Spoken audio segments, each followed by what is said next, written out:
the audience we tend to get here, Professor Schultze, is a broad one that encompasses those with a medical background and also with a machine learning background, and I think your work really encompasses both sides of that. So we're delighted to have you here today. Thanks so much for joining us. And just as a note to the audience, please do keep the questions coming through in the chat, and we'll try and deal with as many as possible at the end. Thank you very much. Over to you. Super. Yeah, thanks for the invitation. Actually, it's an honor to speak in our Center for AI in Medicine. For those of you who are very much, developing AI algorithms, bear with me. I'm not into AI algorithm development today, but more into how can we use the best algorithms to generalize and to scale. Yeah, and then we can discuss whether I was right or wrong. What I would like to present you is something that we call swarm learning. I come back to that. There is a couple of lines of motivations why we're doing this. One is actually coming from our institute itself. Just to let you know where I'm living, I'm an MD by training. I'm not really a neurologist or anything. I was trained in immunology, and then since 25 years at the intersection with the bioinformatics, data science, and genomics. I'm always trying to foster the intersection between different fields, which brings more innovation. And I was drawn into this institute because that's exactly what we can bring to the field of dementia research, is these approaches with data science, big data, and so on.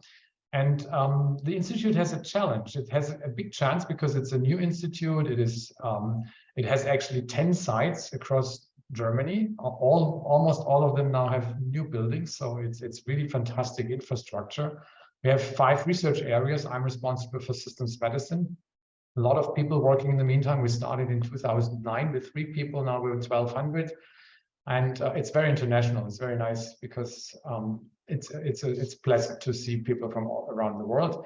Nice thing is it's a federal institute, so we're paid by the federal government, but we have intersections with 10 universities and 11 university hospitals, so data from people in the clinics from all the sites. But that comes with a challenge, because many of you, I'm pretty sure, know that it's sometimes hard to move data from one place to the other, out of many reasons. And we have the same thing here, and Germany might be peculiar about this, but I think it's in other areas in the world as well. We have a couple of large data sitting in several of these centers that physically we can at the moment only move by hard drives in trucks and trolleys. This is not the way that is sustainable for the future, because the lines are not big enough. Yeah? And if we would buy bigger lines, it would cost a fortune. So we were motivated to say, like, how can we generate systems that allow us to analyze data across the different sites without moving data? Within the institute, we have no problems with data protection laws because we are functioning as one institution. But then we also realized with the universities, that's a different ballgame. And so ran into a lot of issues that stopped us from working together, actually. Now, before I then go into the solution, let's set the stage. My home base is omics, so we're doing a lot of genomes, transcriptomes, single cell data. We're one of the largest single cell clinical data center in Germany, but we see it more broadly. I mean, for us, these data are certainly the ones that we cannot look at because we have no idea of how to look at primary data. So we need machine learning. That's a given for us. But for precision medicine, this will not be the only case. So particularly in the dementias, a lot of behavioral data are now also being looked at, whether we can use them to better diagnose and stratify patients with these diseases. There's a lot about all the imaging. Also, again, if you work with the brain, imaging is extremely important because otherwise we cannot look into the brain. So what we want to establish for precision medicine is machine learning approaches that are going across these areas. And then we certainly know data privacy is an important issue, and I don't see that as a problem. I actually see it as an asset, because we're protecting something that I think we all should protect, namely that none of our medical records should show up on any kind of open system in the future. And therefore, I'm respecting that. I also respect that our societies want to have that. I'm not fighting that. I'm actually thinking of how can we utilize it for us to make sure that we're developing technology that respects that and respects the will of the people. And of course, as I already said, we have massive data. Actually, one of the data spaces that's growing fastest is medical data, yet they're all over the place and they're not at one place, which makes it sometimes really difficult to scale. So I think also nothing else. Some of the things are conceptual because I really want to make a point of some very important differences that we can then further discuss with the technology that we have, which we are favoring now over the ones that are at the moment used widely. I think everybody is starting when you apply to some medical data locally. You have a model that you want to test, you have some data, and you basically start from there. Yeah, you might collect some data in a tedious way from some others to make sure that you have more data, and you might use open data or even synthetic data, but you start somewhere. Yeah. Problem of all these approaches, in our view, is that still then, even if you collect from others, you have limited data sets. You know already that in many cases, if you would get access to hospitals, etc., there would be much more. What I think we underestimate is that how much local bias we have, and of course both together leaves you very often with low accuracy if you think about developing any kind of medical test that is AI based. And then of course we have colleagues that do exactly the same at the same time with the same idea and it's disconnected. What we then also learned, and I think COVID was a good example, there were a couple of nice papers in several of the journals which are focusing on AI. When you then take many of the papers that had been done locally and tried to see whether they generalize, they did not generalize. Yeah, and of course then big discussion was, is this the right approach? I think this is still not answered because we have to show that we can scale and then bring them all together, and then we can answer the question whether they really don't generalize or whether they just were not done in a way that you could answer that question.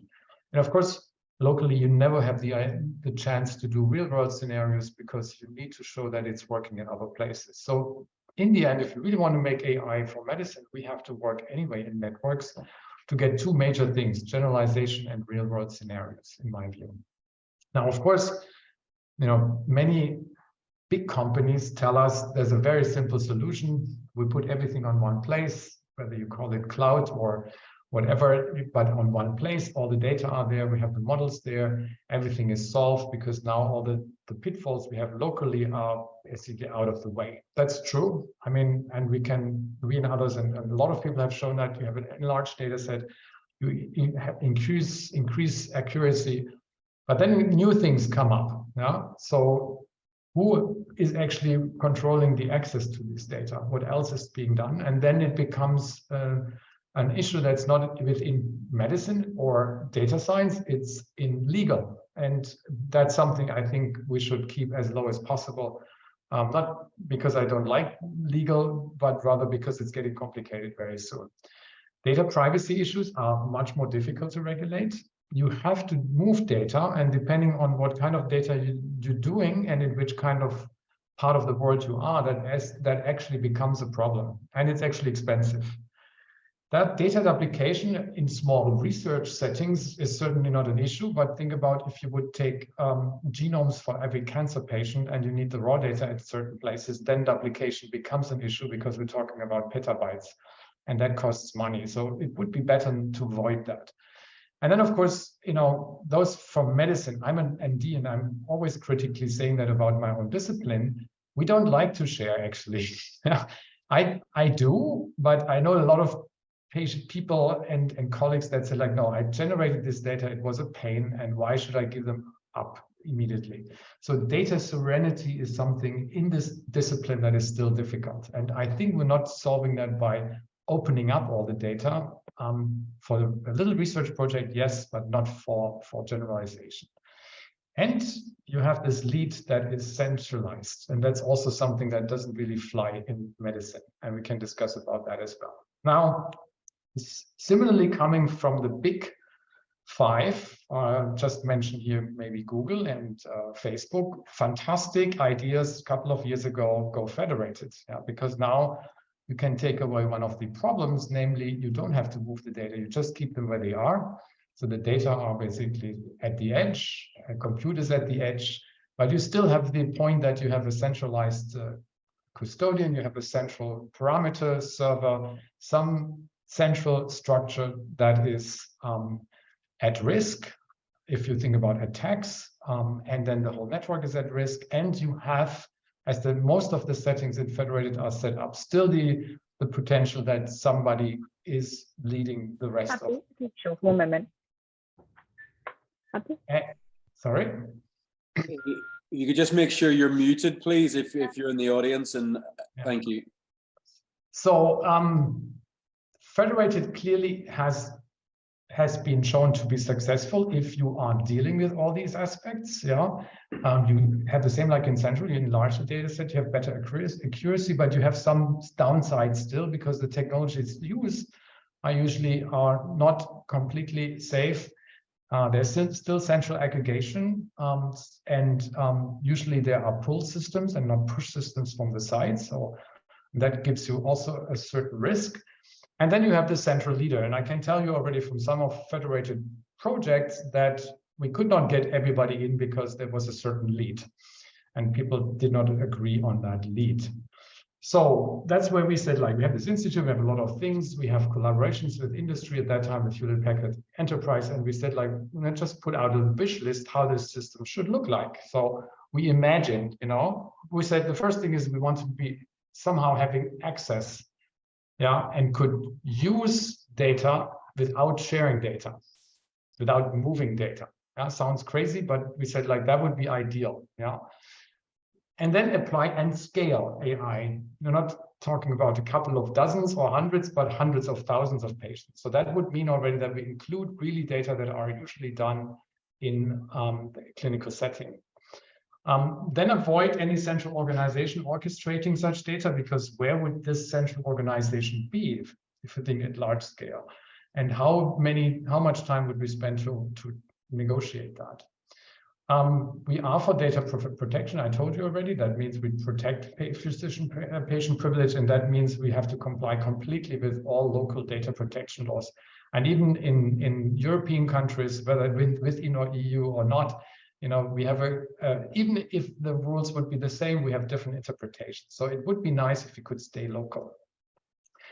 And then, of course, there's another thing. If you talk about green computing, duplication of data and moving of large data is actually not sustainable. And that has been published in a very nice paper in Nature a couple of years ago, showing that the data transport and the large data centers are the drivers of power that we need. And it would be nice to avoid that. Yeah. Now, having said that, if we do all this protection, we would still like to contribute to open science. And I would like to stress that I'm not a fan anymore of open data. We can discuss that. I'm a very big fan of open access. Yeah, and a regulated access according to FAIR. FAIR principles only tell you that you need access. That's the A in FAIR. It doesn't say open. Yeah. When you read the paper careful, it's open science does not mean that you give everything out all the time. And particularly if you have data protection laws, that's actually also not possible. And I think that's what we come up and it's like we would basically provide and suggest swarm learning. And where's the biggest difference to everything I showed you so far? The biggest difference comes that you combine with a blockchain. And that blockchain is not like Bitcoin or Ethereum. It is private permissioned, and that's important for the medical sector because that allows you private, meaning that you can include institutions, medical institutions, whether they are research institutions or clinics, to have a certain trust level before you actually start to build these networks. Yeah, because you could say like, we're building now such a network. First, of course, on the theoretical level that people from different institutions come together and say like we want to work together before you do any technology installment. And you could argue that the swarm could define what kind of criteria does the institution have, what kind of track record to actually allow to join such a network. Yeah? So you could set standards, and that's why it's private. And the permission means that you would actually publicize these standards and say, like, you know, if you fulfill the standards, and the standards can be legal, they can be data quality, they can be ownership rights, etc., etc. So this can be set up in the network. If you all have these criteria and that lead to high quality of the whole process afterwards, then you are permissioned. Yeah. So it's not exclusive. It's not a club. It would be transparent, but as a new member, you would have to fulfill certain criteria to increase quality. Now, with that system, you don't have to move data, and I show you that. So we're talking about really local learning and integrating that. There is no central custodian because that's replaced by the blockchain. And the blockchain is the only technology, to my knowledge, that is immutable. Yeah, so everything that is done and decided from a smart contract, contract within the blockchain, to all the movements, transfers, and everything that can be logged in the blockchain, everything would be stored, and you can go back and say what happened at which of the nodes, what happened during training, etc., etc. So that's why I think the blockchain has a huge advantage. Not only that, it also changes how people would then work together. And of course, that keeps data sovereignty at the same time. And the other thing is, now we're not sharing data anymore. We're sharing only insights. By the way, in my understanding in medicine, that's what we as physicians always do. We never share data from a patient. We share the insights. You're talking to your colleague, if you're allowed by the patient, about the disease and the symptoms, but not about the raw data of the patient. Yeah, and I think that's something that this system can now actually go following the tradition that we have in medicine, rather than fighting the tradition and say, like, here's the technology and the medicine has to change. That's much harder than to say, like, there's a technology that follows what has been established over centuries. So I would like to give you, for those that might not remind that, a couple of things from our publication to make the point one more time, and then I show you a couple of new data. And we used in the first place a data set that we had collected in a very painful manner, more than 12,000 samples for so-called blood transcriptomes. So we take from patients blood material and then make transcriptomes, meaning the RNA, the whole RNAs of the blood. And we had shown in an earlier manuscript, following also work from people from the 2000s and 2010s, that there is a signal in blood that can tell you whether there is a patient with leukemia or not. Actually, it was the first microarray paper in 1999 by Todd Golub in Science, showing that you can use that combined with a machine learning algorithm to identify a patient with leukemia from a non-leukemia patient. The numbers at that time were too low, so that was not a test that could be brought to the clinics. It was very clear very soon after that we need hundreds to thousands of samples to make a point, develop tests that could be brought to the clinic. But we could use that now and could get data from over 100 studies done in the meantime, collect them, and then see whether we can use them to show whether swarm learning applied to this in a simulation approach would actually lead to better results than if you would have less data locally in a certain hospital. So we simulated that, we took the data and had a full data set that was always split completely into training data and of course completely independent testing data. And here, instead of having everything at one place, we further subdivided them into nodes, and every node could be a hospital, for example. And then you have the node itself that can train a model, each node individually, so you can see what the local performance would be for such a test. And then you take the learnings from the different nodes and aggregate them and integrate them via the swarm. And here we use very simple means, for example, averages of the features that were carried on into the next training epochs. And then, of course, you can, over time, and for each of the nodes individual and the swarm, you can then test on the independent test set how good the performance is. What's nice with this system is you can imagine we could integrate more nodes, and we could even take additional completely independent test nodes, and then you can establish in such a network generalization and real-world scenarios from the beginning. Yeah, if the networks are big enough. The other thing that you can do when you have retrospective data, as we had, very high quality, you can also basically look at different scenarios, and that's what we actually did. Yeah.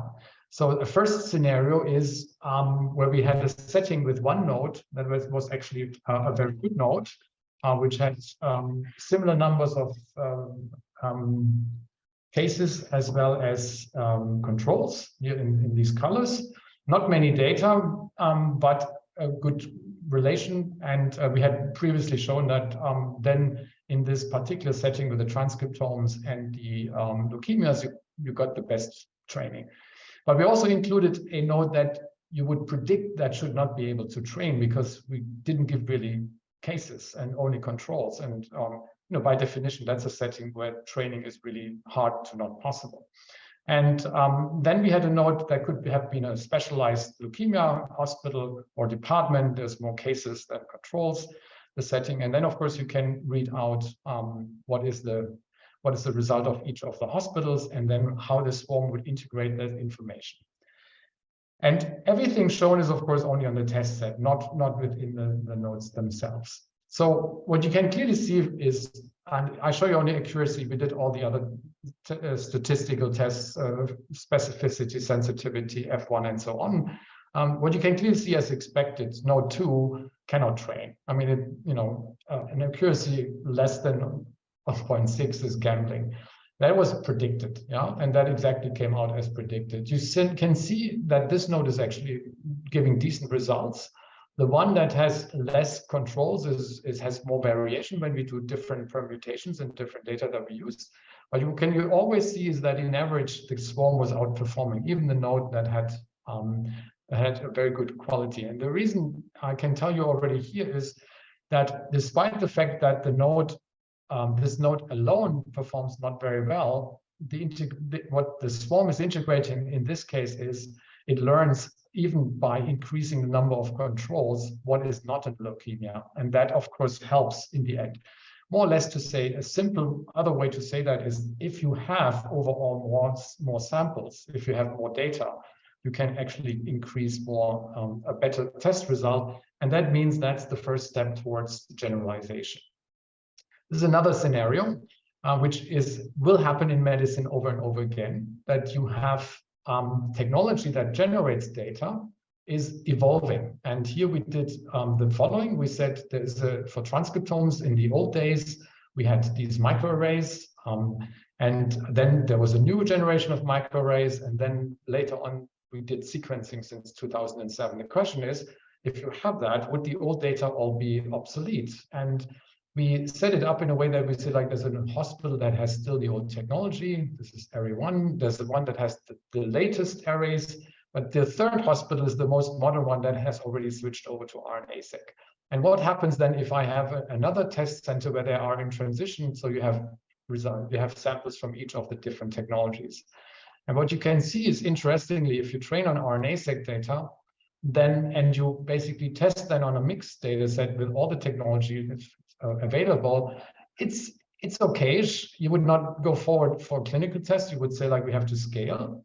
You can see that there's also a decent results from the 2 other nodes, yeah. But when it comes to the swarm, the swarm is giving us the best results, and that's actually something we have seen in many indications now. You could also argue is having different technologies at different places only means you have a local bias. And what the swarm actually does is it neutralizes the local biases, because only those parameters that really function at all the nodes are really surviving. And that, of course, in the end gives you better test results. So that's actually a positive side effect of setting it up in a decentralized fashion. And we can also show that if you have more nodes, the local biases of individual nodes are actually further reduced. So that's on top of that, it performs as good as a central model. Is actually in some cases where you have enormous bias from individual nodes, that you can actually outperform central models, or you need to very carefully control in the central model accordingly, which you don't have to do here because it's automatically doing that in the setup. Now, more schematically, how does this actually now work? How would we start this whole thing? And so, of course, the first thing is that there have to be a couple of institutions that say, like, we together want to establish a test that each of us alone would probably not get sufficient results. We have to come together. We have to agree on certain things.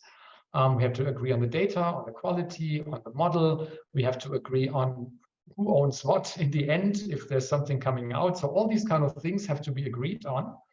And then it has to also be clear that you have the data on your premise and you have enough compute power to run the test on your local data, which, by the way, and that's what we learned, of course, there will be institutions that might not be equipped yet, but most of the institutions that you would start something like that are sufficiently equipped with compute for local learning. Yeah.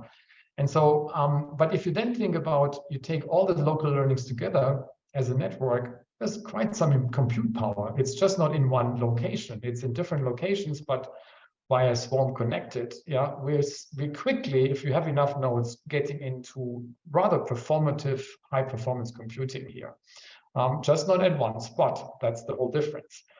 So if all these stuff is regulated, and we're at the moment in the process of automating that, yeah, even making the contracts kind of template-wide, so that if people really think about all the way until the end, that this can be easily done, then what you would do is you would register, and of course the microservices of the Swarm software would have been installed and functional. And then each of the plays gets the same model. That's important. I mean, because it's a scaling factor that we're working on mainly here. So gets the model, of course, has the data in a quality that has been agreed on beforehand, and then local learning would start. Yeah. So that's the training phase, first epoch. Now you would have features or parameters as a result. And these ones are aggregated because you would not train on one individual, but rather on groups of individuals. So that data is aggregated. And this is not called data that needs data protection anymore, because it's aggregated parameters and has nothing to do with an individual that is coming from the local site. And this is the only thing that is basically exchange is actually collected at one spot. And based on the rules that have been defined beforehand, is then distributed for the next learning round. And the node that is chosen for doing that job is basically either random, or the swarm decided who is first, who is second, and so on. But none of the swarm nodes is ever getting the position that it's the only node that is taking care of that. So there's no centralization. And then, of course, you do it all again. And you do this as long as your stopping rules are not reached. If you reach your stopping rules that you have set before, for example, you're reaching a certain quality of your test results, or you're not reaching them and there's no change anymore. So this can be all set up. Then the learning would stop and the epochs would be stopped. Now, what else do I need to get going? Well, first of all, of course, you need institutions that have these data, and of course that have many of them. But just having them will not be sufficient. That we know, of course. Yeah. So one thing that needs to be done is we need institutions that have understood that they have huge value in data. Yet, if they're not accessible for machine learning, then they're useless for these kind of things. And there are hospitals out in this world that have really worked on their own local data lakes. So they're not having kind of databases all over the hospital, but really have worked on standardizing that, having data management, having metadata hubs for their hospitals, know how to harmonize, know how to transform, know about the identification, and have quality control aspects for each of these domains of data. Yeah. And are there many yet out there? Well, I don't know, but there is at least international standards that are that I hope many of you know, like Odyssey and OMOP. Others as well. But if we think along these lines and we have hospitals that have done their job, then that's a good starting point for any kind of AI learning, whether it's local, whether it's swarm, or whether you are in a network where you think you have to do it in a central fashion. For us, we're starting with those that have done their homework, so to say. And then we would basically install one premise, but not within the area of where the data sits. So separated from that, a swarm learning node, which is basically the software stack based on virtualization, It uses standard things. We can talk about this in more detail. Yeah, PyTorch, etc. So the standard environments for machine learning, but in an environment that is having a trusted execution environment. And of course, we can do things on top like differential privacy. We can have read-only data at that spot. And what's important for us is you can extract only those data from your data lake that you really need for training the model. Yeah, so de-identification should be taken care of. And it's always a push. Yeah, so we would never take from here and pull something. The data lake pushes, then the data is here for training in the node and nothing else, then this particular thing would happen here. The connection to the others, once you exchange between the epochs, would be by blockchain with the others, and the other nodes are set up exactly the same. So no node would ever be able to pull anything from the node. Also here, you would always push it out, and no other node can pull anything out here. So there's quite some security on top of that. And of course, everything that is happening is in the blockchain and locked.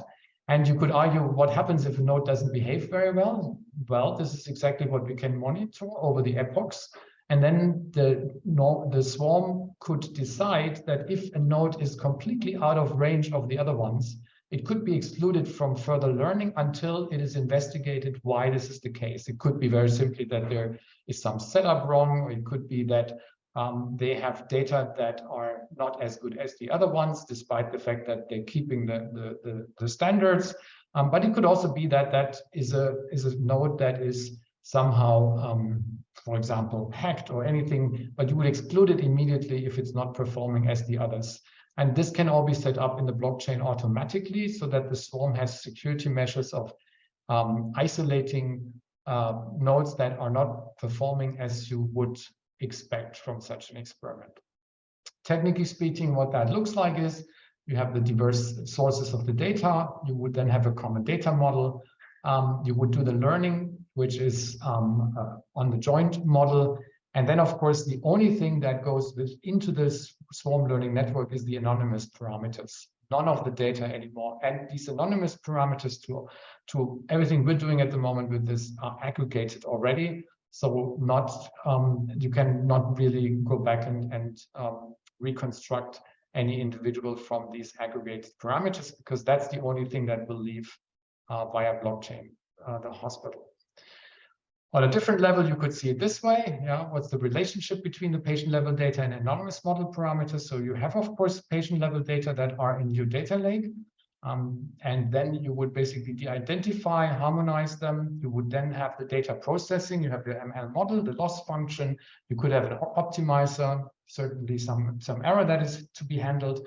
And only the result of that locally, the parameters, which are then anonymous data because they're only aggregated parameters, would go and would be integrated between all the different sites. Now, and again, this is completely blockchain secured. We call that, of course, the parameters themselves are data again, but we would call them parameters not to confuse them with patient-level data, which would never leave the hospital. And this, of course, is now established in microprocesses. Yeah, so you have you have the input, you have the patient-level data, you have the data controller here, you have local ethics. Of course, that locally has to be all established, but that has to be established for local learning anyway. So we don't need any more than that. You have the transforming, you have the pre-processing. We would, of course, also standardize that as much as possible. That's actually what we did with all the data that we have used so far. Then you have the local machine learning, and here is then the swarm setupness for merged data. That's how it would work. Now we have one country in Europe already where we're closely working together with. Now it's a Scandinavian country, and we have asked their data protection agency, the national one, and we have been informed in the meantime that indeed this swarm setup is not falling under data protection laws anymore, because we're not exchanging data that come from the patient, but rather only parameters that are aggregated. And so these ones are anonymous and therefore can be shared with each other, because this is the information, the insight from the data, but not the data themselves anymore. And that could be then like this, you can start to build larger networks to increase the accuracy. You could ask, of course, why should somebody work with that? I mean, because together we can then achieve potentially tests that really could enter the clinic, because many of the tests that are in the range between 70 and 85% accuracy or so, that will be tough in many cases. And we see the more data we can actually access of high quality, you increase the accuracy almost in all tests that we have run so far. What we're also looking for is, you can do that also by disease. So we have thought about that. And I show you one ongoing experiment that we're doing right now. Since we're not exchanging data, that can even be across continents now. Yeah? And we have one happening in COVID that's ongoing right now. It's actually a little bit a difficult one. We decided to do that in immunology because many centers around the world have done COVID data, immunology data, where they're looking at cell surface markers of immune cells, whether they are informative of identifying patients with COVID or even patients with severe COVID. So you can see by rather simple immunological tests whether a patient might go further into progression and then is in danger to go to the ICU or so. And we said if we would have a test that is not local, that is basically would be something that could be used across the world, we could start to think about standardization beyond what we can do right now, and we could be very fast if such networks would be set up. So this was the idea. Now, as immunologist, I can tell you, everybody in this field that uses these kind of technologies, which are antibody-based, uses different ones and different combinations. So it's a little bit more tricky because the feature space is not identical at each of the sites. But again, that's kind of a mathematical model, a mathematical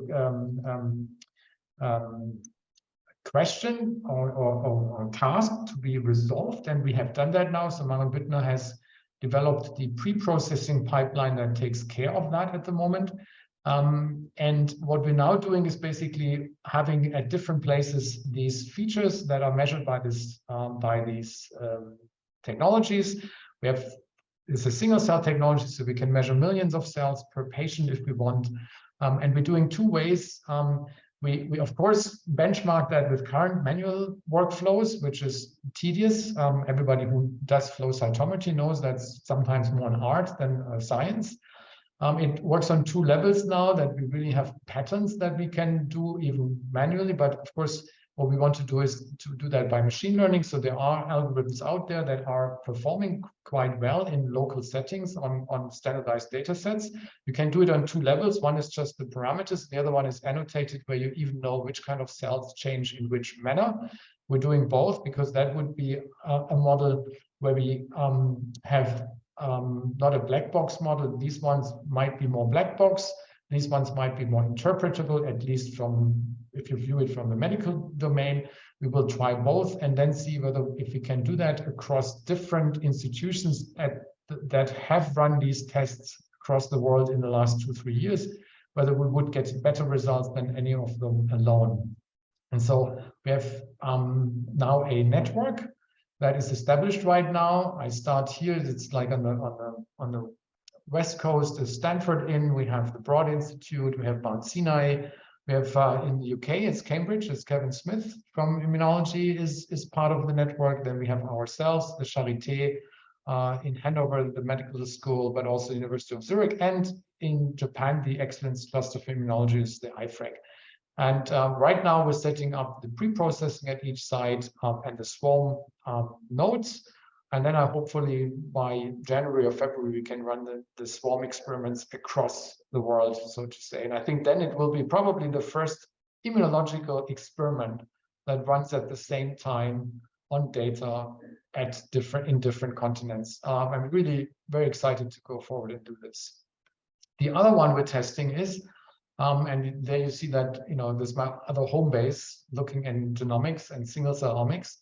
It's a difficult one, and both of them, flow cytometry and this one, are really difficult data spaces. We said if we can somehow get this challenge going, then we're ready for other clinical data that have also their other challenges. And here what we did is, it's also interesting for international consortia like the Human Cell Atlas or similar consortia that are convinced that if you have single cell omics data in the future, that we have more or less the baseline of how tissues work, how healthy organs work, and then also how diseases are changing. And if you have that on the single cell level, we think that we have the resolution to really learn much more about these diseases, about their dynamics, but also identifying biomarkers and stratification biomarkers that help us to better stratify patients for therapies. Now, one issue here again is that people want to integrate the data. Data are not produced in one campus only or in one institution, they're across the world. And we have really difficulties the more we get patient data to really integrate them and get them in one spot. So what we basically did with Fabian Theis from Munich is that we said, like, could we actually do the same here? Because we're using machine learning, we're using autoencoders and latent space once we gather all the data in a central model, couldn't we do that also in the swarm learning setting? And so his team reprogrammed one of their algorithms, their autoencoders that they use for data integration, which is called SCV, and programmed it in a way that in a first version that we can use it in a federated way, but then also can use it even in the swarm learning setting. That has been done in the meantime. So we have now data sitting in Bonn and in Munich. We have the algorithms here, and now we can benchmark to if we would have all the data in Munich or all the data only in Bonn, and we can benchmark that now. And so this is just an overview of a first small data set. Again, Fabian, Malte Lücken, and myself, we have been part of the Human Cell Atlas lung biological network. So we had a first lung cell immune data atlas, 32,000 cells from 3 sites. Data integration had been done by collecting them all into one site.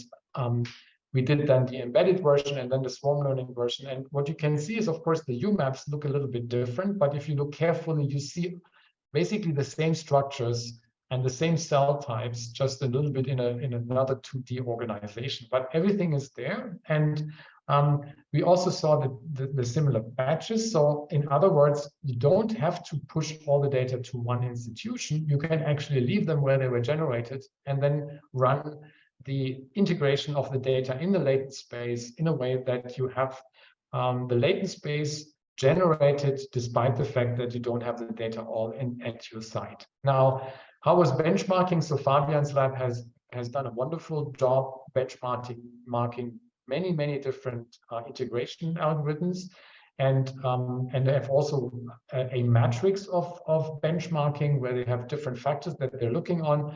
The most important one from a medical life science perspective is, of course, bioconservation. So in other words, if I do something, can I actually make sure that the biological signal is kept very well? And you can see that. And we have a very simple reason again in the swarm setting, as I told you beforehand, here again, we see that the batches that are coming from the different sites are just much more better dealt with in the swarm setting than if you push them all together and have a hard time to actually get weights on these cells to learn where the batch is really coming from.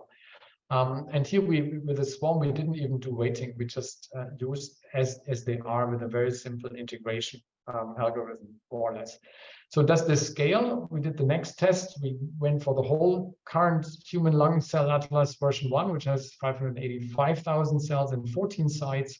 And the answer is there is a couple of very small things where we see suddenly a batch that we didn't see before. We're looking still into that. But the first preliminary results give us the same indication that if you do the swarm setting, you really leave the data as if they would come from these 14 sites. You have much higher bioconservation, meaning you're much closer to ground truth than if you pushed everything together beforehand, which is for us very important to say, like, this is something we would like to bring to the community. It's like, maybe that's one way to get two things. We can tap into more data of institutions that at the moment cannot share their data with a human cell atlas and other international consortia because they cannot push the data somewhere else. And we can even integrate pharma and the pharma and biotech industry, because they have exactly the same issue. They will never give us the data from what they have, but they could be part of learning because now they don't have to share the data, and only the questions that they want to answer in context they can contribute. So, and with that, again, as I promised, there was no equation and no new algorithm, but I think we have a system that gives us the chance to make more out of these models, these AI models, because we can get to data that is really hard otherwise to get. Now, I think I don't have to convince you. For me, it's very clear data science will transform medicine. Data science is for me math plus data, so math is in there, but I really hope for medicine that what physics saw in the 20th century and made it a much better science, that data science does that to medicine. We need that. For us, it's very clear we want to use now AI for many disease classification, stratification, outcome prediction aspects, and want to use their swarm learning. We are starting really now from sharing data to sharing insights. I think that's the major change. And then I think, as I told you, this transcontinental experiment, I just, whenever I send an email around and say, like, here's the next step, only exciting mails come back, because it's really kind of cool to say, like, we can do things together without the hassle of writing lengthy data transfer agreement sheets and negotiate with lawyers, because that is not necessary, because we're not sharing any data anymore. We're only sharing the parameters. And with that, I actually want to really thank a lot of people. This is a very, very heterogeneous group of people, from mathematicians to really scientists that have never been outside the lab. So we have everybody on board here. We have a very cool team in systems medicine, a couple of subgroups, Anna Aschenbrenner's group, Mark Bayer's group, Matthias Becker, who is really a leading figure in the swarm learning aspects, as is Steffi, who was the first author on the Nature paper. And I have to say, all the clinicians that really joined in, so that these are the data owners that really were interested to help us to show that there's a new way of collaboration, and fostered that. And I thank you very much for listening. And I think here I'll stop my sharing, and I'm very happy to take any questions. That's fantastic. Thanks so much. That's a lot to process, a lot to think about, as well as a huge amount of collaboration, which is particularly what we're interested in the center here as well. We've got a few questions in the chat here, and I'm going to see if individual people might want to ask them directly. If you want to unmute yourself and ask your individual question, that would be great. I've got first here from Bogdan Marauta. Bogdan, do you want to ask your question? Otherwise, I can also read it if you want. Yeah. If we're not, so it's about the research similar system, Federated European Genome Archive. So based on the EGA, aims to achieve similar objectives, federated data and mutual development of query and access tools. Is there any intersection with this initiative? Very nice question, Bogdan. Absolutely, I'm part of that. We are part of the German Human Genome Archive, responsible for parts of this federation, because even in Germany, we sub-federate. The hubs, there are country hubs in the future, which follow the EGA concept and template. But then in Germany, it even gets more complicated. There's not one hub, but one hub that orchestrates, again, at least 5 different hubs. And yes, absolutely, what we need is actually these kind of tools that we know how to do we actually access that. And we're doing it 2 ways. So at the moment, there's also a federated system, which has all the legal applications, and it's huge work for the lawyers. We are at the same time have a pilot project for some of the questions where we say, like, if we completely take away the federated and go for swarm, can we actually reduce the legal burden? And I'm discussing with the lawyers in this project, and they're very much looking into that, because it's interesting that not even the lawyers like to put all these regulations out because it's so complicated. So my question to the lawyers was, if we could get rid of the data transfer agreements and all these, would you follow us? And they were like, please work on these systems because it's so complicated if we have to do them all the time. Yeah. I've always been stunned by how hard it is to repeat what should be a templated process for transfer agreements. So I think that would be a massive leap forward if it's feasible. Yeah. Perhaps in the interest of time, I'm going to skip my question and come back to that and let others go first of all. I've got one from Kumar Sindarakshit, who's asking if swarms communicate with each other in autonomous ways for collaboration, and if so, can you explain how? Yeah. So autonomous, I would say, depends on, of course, what we want is transparency and openness in a way that if you set up a swarm, there's a group of institutions that would say, like, now we agreed on doing the next learning on a medical question. From there on, once you have agreed on that swarm, the whole learning would run autonomously, but completely agreed on. And of course, if there would be two swarm networks that was like, well, couldn't we join each other? Then they would also agree on that again. That agreeing process should be transparent, open, so not completely autonomous or automatic. Yeah. So, but once you have to make the decision, then it's really rather autonomous. Yeah. And that's a technical point and a point of negotiation between institutions. So there's still two levels. One is purely human, make decisions. Yes, we want to work together. Yes, we have the software established. And then once it goes into the technical level, yes, because they're microservices, you can set it up in a way that two swarm networks that were independent beforehand could join if they make the decision. Many thanks. And let's see, we've got Sachin Kumar asking, how will Swarm deal with pre-processing steps? And then this sort of relates to the question I'd posted as well. Pre-processing steps like missing values, noise, which actually, as we all know, can take the majority of the time and effort. And to link that to my question was really, if we're not having direct access to the data, does that still rely on trust? Do we trust those contributing to nodes to generate that data, or to what extent can you tell post hoc through a node's performance whether the QC was appropriate?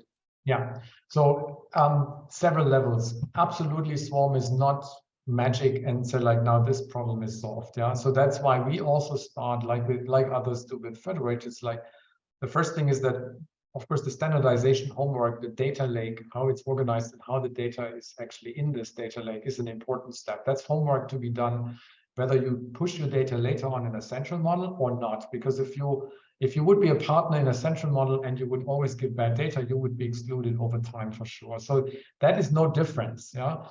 The only thing that we have decided to do is we're building filters right now that can be reused. Yeah.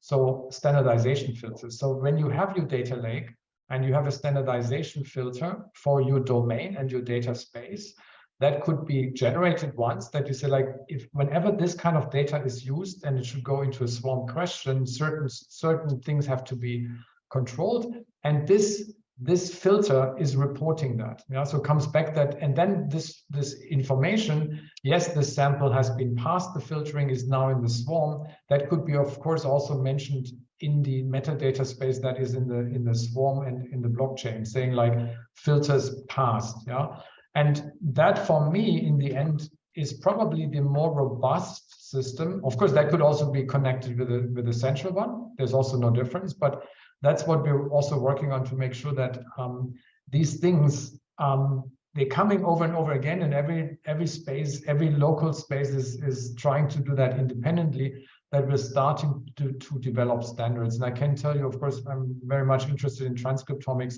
It's not that complicated for certain areas. It will be much more complicated for others. We're working ourselves towards solutions for many of the data spaces in medicine. But yeah, we're not magic, we're not fixing that, but we're taking care of that high quality is going into the swarm. Yeah, thanks. I agree. Unfortunately, there is no such magic, is there? That would be very, very good if there was. Down to Jürgen Ivanis, I think. Jürgen imagines that this project costs a lot of money, and I can see that the time and effort involved would require that.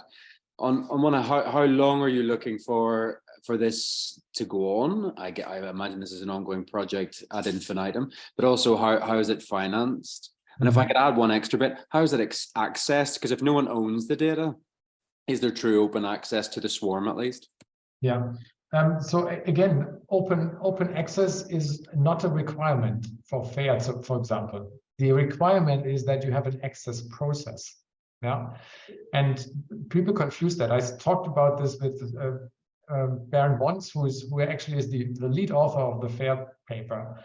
He said, like, this is confused in the field all the time. We're not talking about open data. We're talking about, and also not open access. We're talking about a process that tells you how you access them. Yeah. So since we have everything locked in the blockchain, you can even retrospectively look how things that have happened already have worked. And then, of course, the swarm will tell you if there's somebody else who wants to have access, then you will join the community. Yeah. But what people have to understand is, if you really want to scale AI, you will have to go into areas where the owners of the data will never have the chance to make them open. Yeah. In research settings, you might get a couple of hundred of samples data that people say, like, you know, this one we make open, then you can start somewhere. I have nothing against that. Yeah. But if you really want to scale to the hundreds of thousands, you need organizations, hospitals, and so on that have no chance to do that under the current legal legislation that we have. And we want to have them a chance to have an access process. And that's what we're offering them. Now, if people like that or not, that's another thing, but that's not a technical thing, that's not a medical thing, that's a societal thing and a political thing. But I'm not talking about this here. Now, cost-wise, that's an interesting one, because every model that you're generating where you need a lot of data, whether they're essential or not, will have some costs. Now, what you're doing in our system is, yeah, of course, there will be costs on each of the sites, but we all gain from that. So the costs will be much more distributed. Now, you would say, like, okay, but what do I then earn as a data owner? Well, that can be negotiated also in the smart contract beforehand. For example, data owners could be participating. If you really bring a test on the market and you sell that as a test in the hospital, you could say, like, I can get this test cheaper because I was part of the training process. So the incentive is actually in many areas of medicine really high to say, like, how can I be part of that? What very much these organizations don't like is to say, like, if I generate the data, which is really expensive, and then I have to give them out somewhere, and then they're gone for me, that's not a good incentive. Yeah, honestly, because why should somebody else make a fortune of that open data? A company that is in another country and has a completely different setup, and the data owner is out of the game. So what we see in Europe is that organizations that understood that, so, like, why shouldn't I be the secondary user and the tertiary user and so on in such a network where I can decide myself when I join or not, when I push resources into it or not. And that's what we're building on, because it's much more fair that everybody that has contributed gets her or his share. Thanks. That's a really nice summary of how fairness shouldn't mean handing everything over, and I would agree with that. One second, this Jürgen even is. I have raised this question. Oh, Many hi, thanks Jürgen. Thank you. Yeah, thank you. What I want to ask is, this is a starting point, I see you from to support with AI these medicine systems. What you have talked about the business model behind what will be the future. For me, it was more important the infrastructure, the software, and so on. These are high expensive, I think, and you get this financed. No, because remember, we're not talking about that every user institution later on will be a trainer. Yeah, so of course the trainer will have some infrastructure, but they have that at the moment already for their local data, local training. So don't underestimate, there's a huge invest at the moment at many of the high-flying medical institutions to have data storage, data space, and a certain amount of compute that allows them to run local learning. We don't need more than local learning, because We're not pushing the data to a central space where if you would do that, then at that space, you need a lot. But again, the amount of compute that we now distribute is the amount that you would need for a central model at a central space. And that can become rather big, but for each of the contributors, it's much smaller. Yeah, it's just a different way of organizing it. And the IT industry has understood that. They're very hard working on edge high performance computing. And we're just giving one of the examples how you can actually use that. And so again, here, the invest is not as high as if you would have to have one huge high performance computing. Yeah. And the other thing is, I just think that we have to learn.